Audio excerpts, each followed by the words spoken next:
biggest proponent of seasonal holiday themed reads. Usually for Halloween and Christmas, I'll pick one book to read that's like a seasonal read, but if I read too many, they kind of burn me out, and honestly a lot of them are a lot of the same. But last year I was between this book and The Ex-Hex, and I ended up reading The Ex-Hex and the sequel to that book, The Kiss Curse, and I liked it. It wasn't anything groundbreaking, but I almost wish that I read this book, because after reading The Ex-Hex, when you see, you know, everyone reviewing Halloween themed books, this one is always what everyone rates so highly and raves about. Usually I read those holiday seasonal themed books and I'm like, okay, like it gets me in the spirit, but it's nothing too groundbreaking or really in-depth. I honestly don't know too much about what this is about, other than there's obviously witches involved, so let's read the back. A warm and uplifting novel about an isolated witch whose opportunity to embrace a quirky new family and a new love changes the course of her life. As one of the few witches in Britain, Micah Moon knows she has to hide her magic. Ooh, I love that name, Micah Moon. Keep her head down and stay away from other witches so their powers don't mingle and draw attention. As an orphan who lost her parents at a young age and was raised by strangers, she's used to being alone and she follows the rules, with one exception: an online account where she posts videos pretending to be a witch. She thinks no one will take it seriously. Okay, interesting. But someone does. An unexpected message arrives, begging her to travel to the remote and mysterious Nowhere House to teach 3 young witches how to control their magic. I think this author just recently came out with either the sequel to this book or it's like an interconnected book to this one called, what is it, like a Witch's something guide to innkeeping, something like that, and it came out this year. So if I like this one, that could definitely be one that I'm going to read next year around this time. But I've also heard a lot of people say that like they literally want to reread this one every single year because of all the great things that they love about it. So I thought this one would be the perfect book to read during our few days that we're spending together, because I really haven't done too many things on my bucket list for the fall time. We have the next 3 days off of work, do all the things that I still want to do before I feel like it's Christmas time, and we don't have that long to do it. Doing all the fun things that I have wanted to do and maybe still want to do. Today is probably going to be the most boring day because my plans revolve around reading this book, but I do have some fun plans tomorrow, which I'm really excited about.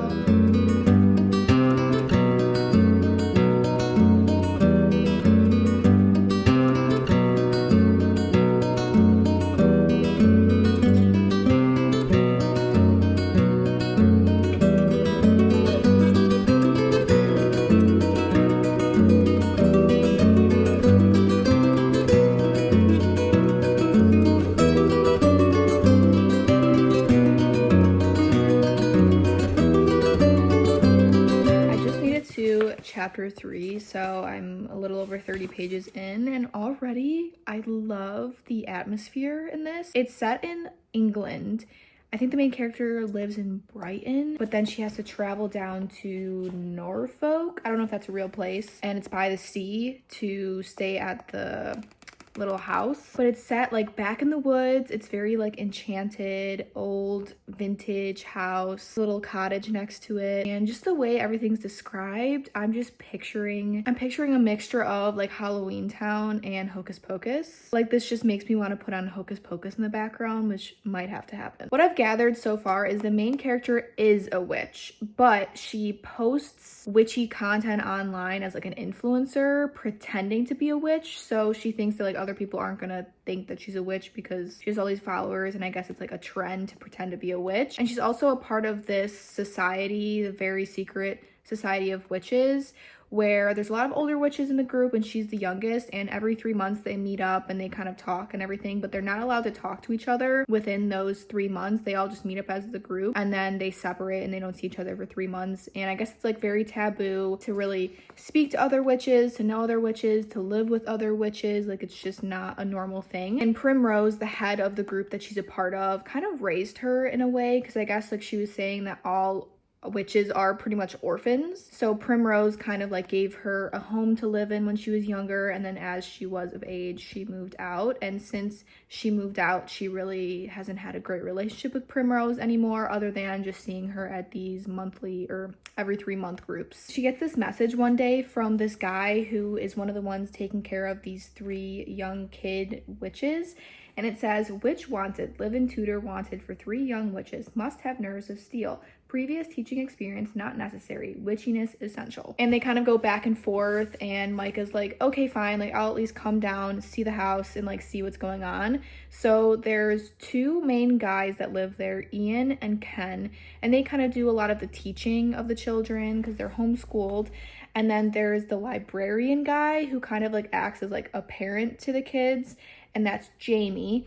And then there's Lucy, who's like the housekeeper. As soon as Micah gets there, she can just feel the magic in the air. The house is very much set back in the woods. So she gets there and she's kind of talking to them for a little bit. And then towards the end of this chapter is when she sees the kids for the first time and they're outside playing. And the reason why they need a live-in magic tutor is because they can't control their magic. So like the little girls are playing outside, they go to climb up a ladder and one of the girls sets the whole ladder on fire. It's like this green fire that happens. This kind of reminds me a little bit of The House in the Cerulean Sea as far as like the kids go, because I really feel like I'm gonna like the girls in this book. The actual owner of the house, I guess, isn't there, but she basically saved these children because all of them, like their parents have died in some sort of tragic, traumatic way when they were babies. So already just the vibes of this book is so fun, and it's very different from other seasonal Halloween reads I've read before. Like I was saying, like I feel like with a lot of seasonal reads and holiday reads, the blueprint is always the same, but this is really different. I like the little mix up that we have going on so far, so I'm really excited to continue this. I think I'm gonna go on my daily walk right now before the sun sets and hopefully listen to this on audiobook. I haven't looked to see if Spotify has it, but if it does, I will be listening to this. I'm already having the best time.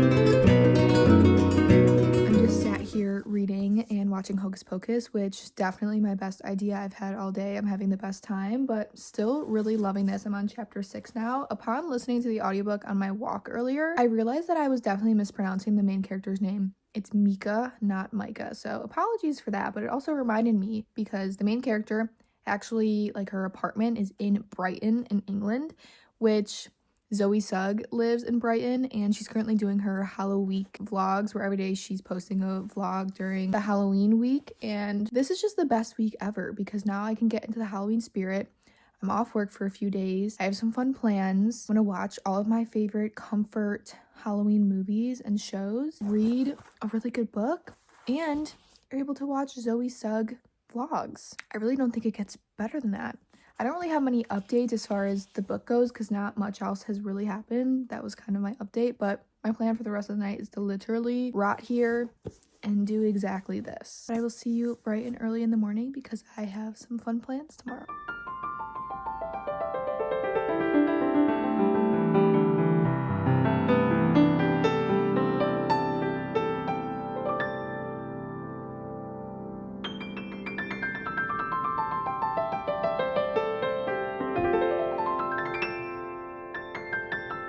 Lighting is a bit crazy, but I just got ready for the day. I did my normal morning routine, had my coffee, read for a little bit, was watching a little bit of Harry Potter, which was really nice.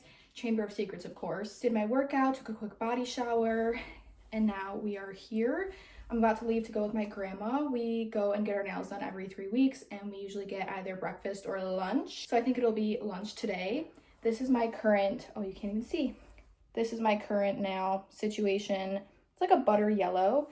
I'm thinking like a dark purple. And later I have plans to get dinner with a friend, which will be really fun. So we're doing a lot of fun things today. I'm hoping to get some reading done as well, of course. I don't know if you can tell, but I'm wearing my new sweater from Gap. They were having like a 40% off sale. So I got their 100% cotton sweater. This is in a small, a little bit long and oversized, but that's okay. I did get one other color in an extra small that's like a little bit more my size. Just wearing a white t-shirt underneath, also from Gap. These are American Eagle jeans. They're just like straight leg jeans But it's time to go. My grandma's here. Don't want to keep her waiting, and I'll talk to you later.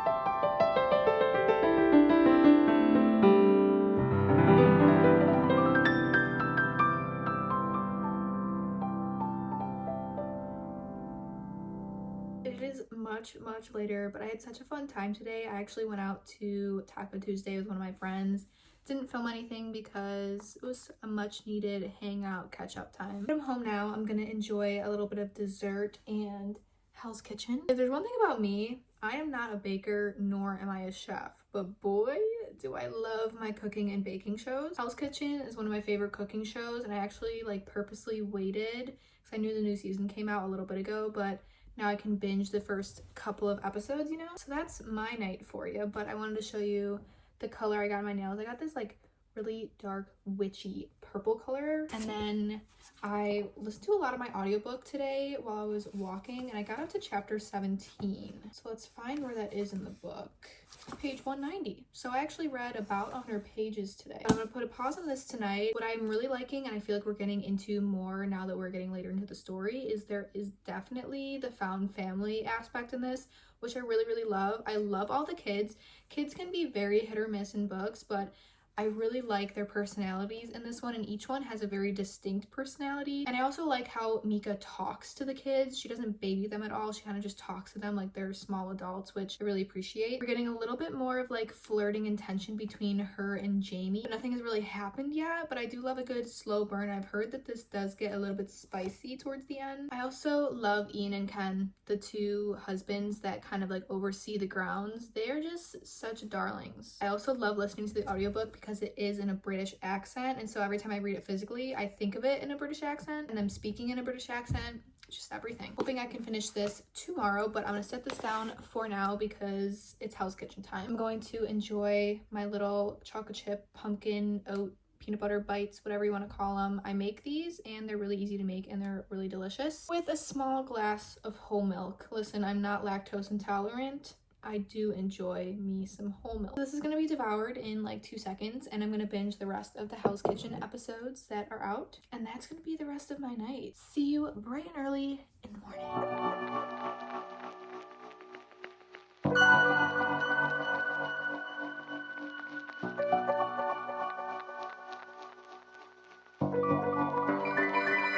It is 58 degrees outside, and so I had to get out of the house today. If you hear panting, Tarzan is in the back. He's ready to get out because we are at the park, and he knows we're at the park. But I did go to the cider mill, and I got these gorgeous donuts. I got a dozen of them. Honestly blacked out when I was saying what flavors I want, so don't really know what each one is. I know I got a few like apple glaze, regular glaze, cinnamon sugar, apple cinnamon sugar powder, and of course some cider, which I'm gonna heat up later and have some hot cider before bed. Yes! But I had a light lunch today so that I can indulge in a few of these, and then we just came to a local park. It's also a dog park, which I don't think we're gonna go in the actual dog park section today. I think we're just gonna walk the trails. I think this is apple glazed.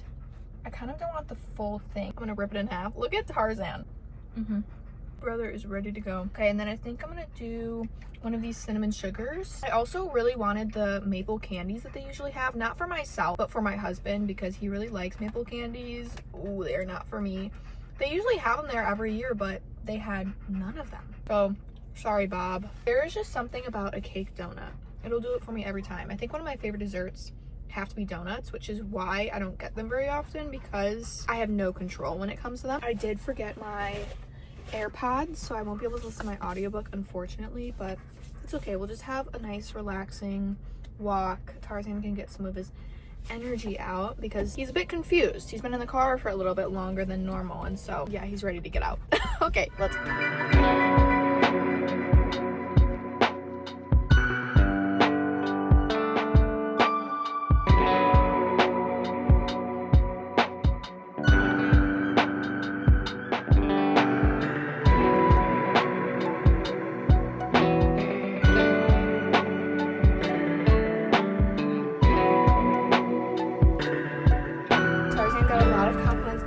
Today, which he really loved, but we really need to do this more often. We used to take him here to this park every single weekend. We used to like get breakfast and then come here, and I used to take him in the dog park area, but I've just had too many instances, not particularly with Tarzan, but just other dogs, whatever. So, but we still need to take him here and like just go for a walk around the trails and stuff, and we haven't done it in a while, so I definitely want to incorporate this into our routine a little bit more. It's gonna be harder now that it's getting colder out, but today was a perfect day. It was like 58 degrees, a little bit of wind, so it wasn't super hot, but it also wasn't super chilly either. It was honestly perfect. But it's like 3:30, so I'm gonna head home now, listen to my audiobook on the way home since I couldn't really listen to it on our walk. Hopefully get some more reading in tonight, because I would really like to finish The Very Secret Society of Irregular Wishes. We're gonna have some dinner, probably have some more donuts later, obviously. That's the plan. I love this book. I just spent the last hour and a half binging almost all of this, to the point where I only have, I think, like 3 chapters left. I'm on page 293 out of 316 pages, so I'm gonna finish it up right now. But before I do, I need to talk about it, because wow, this is so much more than just your spooky, witchy Halloween seasonal read, which is so awesome, because I feel like there are a lot of books that are just written very surface level and they're a fun time, but there's nothing really more than that. And sometimes I love a good surface level easy read, and this is definitely still an easy read, but there is that found family element. The romance in here is so sweet. The actual world and the magic in this book is so immersive, and it's unique. It's different from a lot of other books. And what I really love is there's a lot of different layers to this book. We're not just only staying in the setting of Nowhere House, which is where, you know, the little witches live. We go into these towns and we take these little day trips to Cambridge, to Norfolk, to Brighton. So it's just giving me that autumnal vibe that I've been craving. We have gotten to the third act little conflict. I don't even want to say a third act breakup, because this is very much a slow burn, which I also really enjoy. So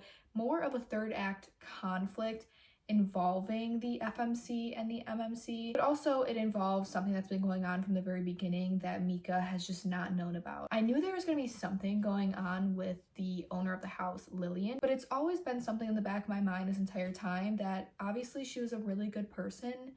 Why is she not there? She helped raise these children along with these other characters that we're meeting. Why is she gone all the time? And they're saying that they're hiring. Why is she gone all the time? They said that they hired.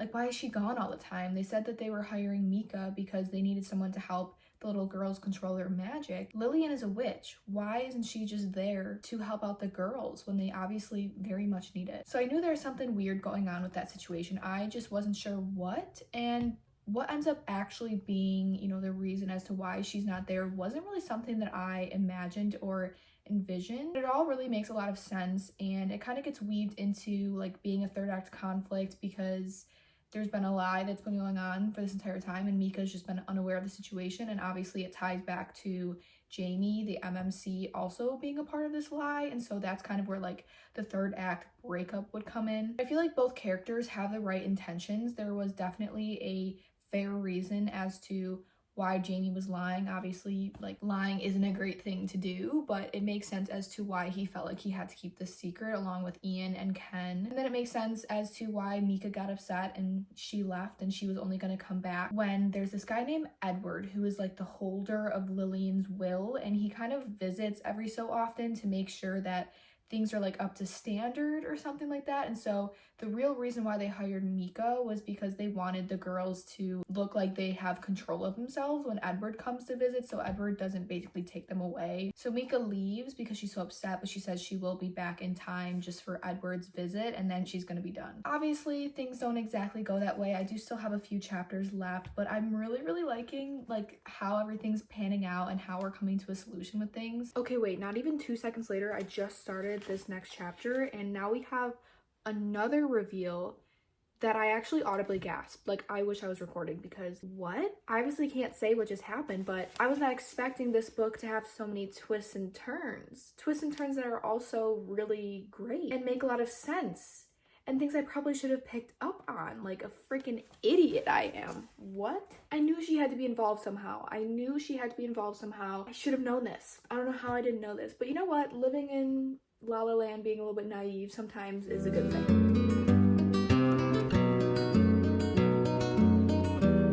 Okay, this part right here, this is something I did have a theory about, and I am correct about this, but this would be like yet another twist. I'm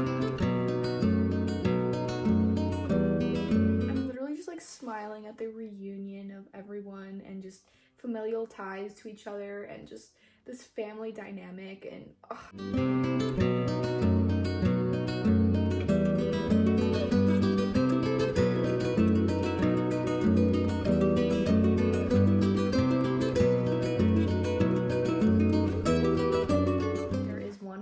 problem that we really need the solution. Everything has been wrapped up so nicely in a neat little bow, except for we still have one problem. We got one problem and it better be wrapped up nicely in this next 2 chapters, okay?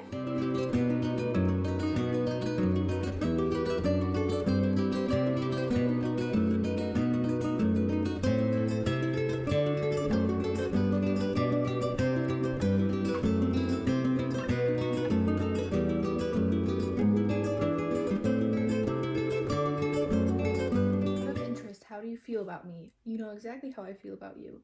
You have to say it. You read books. He says, do you know any romantic declarations that weren't written by Jane Austen? If I loved you less, he said quietly, the words no less true for the laugh that thread through his voice. I might be able to talk about it more. She had once believed witches would never have friendship, community, and each other, but here they were. She had once believed she would never have a family, but here they were too.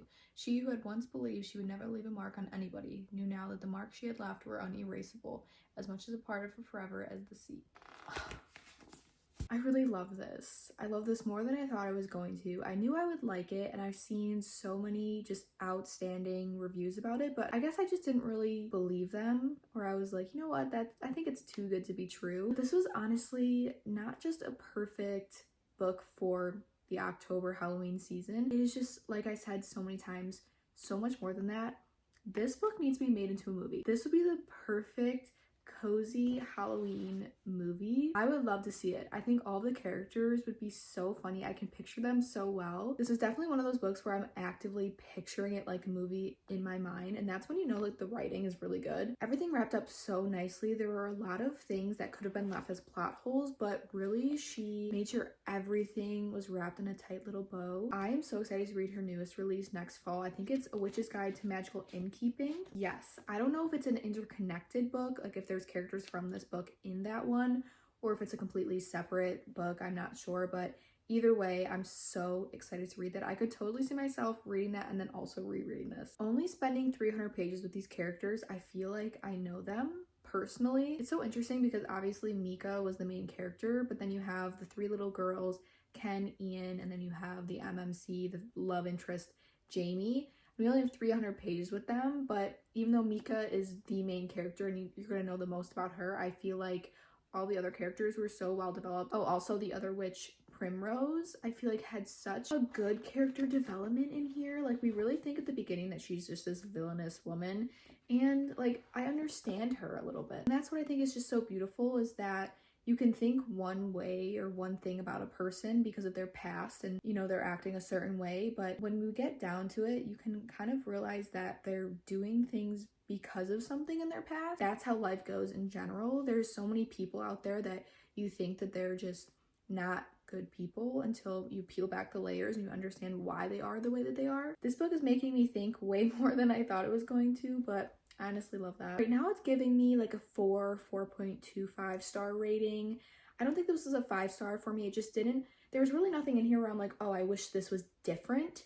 I guess it just didn't give me like inside a 5-star feeling. Like, you know, when you're reading a book, even if there's something not inherently wrong with it, if you don't get that 5-star feeling, it's just not a 5-star. So still 4.25 stars is a really high rating, especially for like a themed book like this. And this isn't really what I normally gravitate towards, but I really loved it. If you guys have read this book or even her newest release, A Witch's Guide to Magical Innkeeping, let me know your thoughts on them. Which one, if you read both, which one did you like better? It's time for dessert and to watch a fun movie. I've just spent an ungodly amount of time figuring out what movie I wanted to watch. Obviously, we're watching Monster House. It's finally time. I've been waiting until I was in the mood to watch this.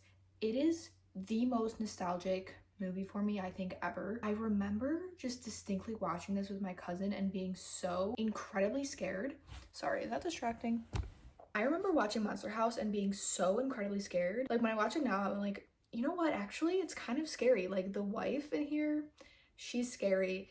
The house, when it like gets up and starts to walk, scary. Like, obviously that would scare me as a child, but it's just so nostalgic to watch now. So I'm gonna enjoy some donuts. Yes, I did cut them in half because these are the ones I haven't tried yet. These aren't the ones I didn't try earlier. I have to try one of each. Like, I will not just pick one and stick to it. I need to try one of each of the flavors that I got. Duh. And then I did warm up some apple cider, so I have some hot apple cider. I think one of this is just a powdered sugar. The other one I think is just regular vanilla glaze, and then either this is the apple donut cinnamon sugar or it's just the vanilla donut cinnamon sugar. But this is gonna be me for the next hour and a half. I hope you guys enjoyed hanging out with me the past few days, and I will see you next time.